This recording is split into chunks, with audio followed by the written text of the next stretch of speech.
Hello friends, আমাদের YouTube channel সহজ দর্শন শিক্ষায় তোমাদের সকলকে স্বাগত। আমার নাম ঝুমা। আজকের ক্লাসে আমি তোমাদের জন্য নিয়ে এসেছি তোমাদের উচ্চ মাধ্যমিক পরীক্ষার জন্য বেশ কিছু গুরুত্বপূর্ণ এমসিকিউ প্রশ্নোত্তর ফিলোসফি বা দর্শন বিষয়টি থেকে।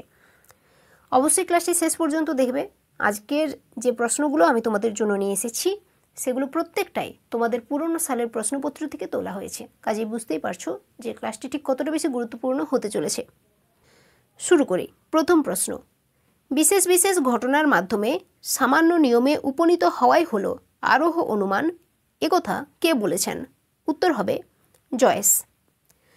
লৌকিক আরোহ অনুমানকে শিশু সুলভ অনুমান কে বলেছেন? বেকন।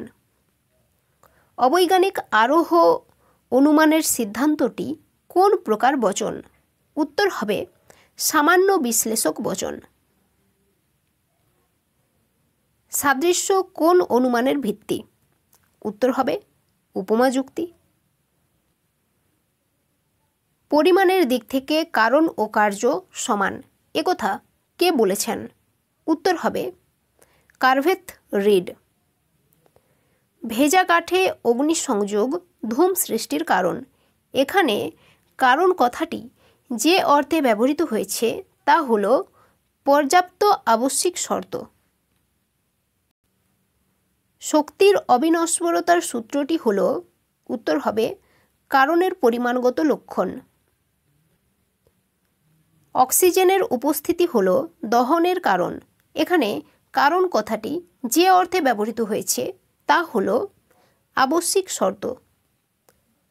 কারণ শব্দের দ্বারা পর্যাপ্ত আবশ্যিক শর্তকে নির্দেশ করেছেন কে? উত্তর হবে মিল। ক হল খ এর ঘটার আবশ্যিক শর্ত, একথার অর্থ কি?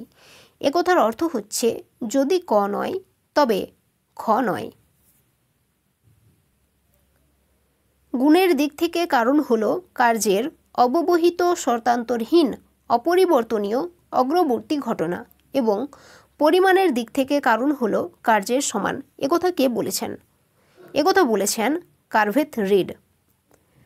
কারণ হল, উত্তর হবে শর্তের সমষ্টি। দ্বৈত অন্বয়ী পদ্ধতি হল অন্বয়ী ব্যতিরেকী পদ্ধতি।